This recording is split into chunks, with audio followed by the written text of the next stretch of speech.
ating hapunan. Unang araw noon ng pista ng tinapay na walang pampalsa, araw ng paghahain ng korderong Pampasko.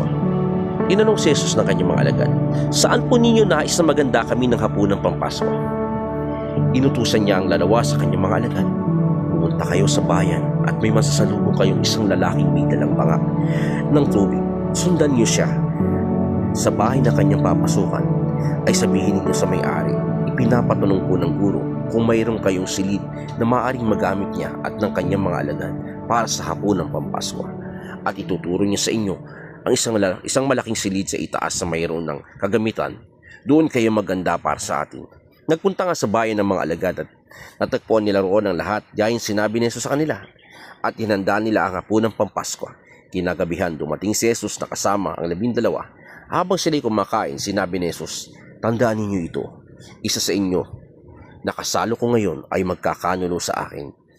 Nalungkot ang mga alagad at ang bawat isa ay nagtanong sa kanya, "Hindi ako iyon, di po ba Panginoon?" Sumagot siya, "Isa sa inyong 12 na kasabay ko sa pagsawsaw ng tinapay sa mangkok.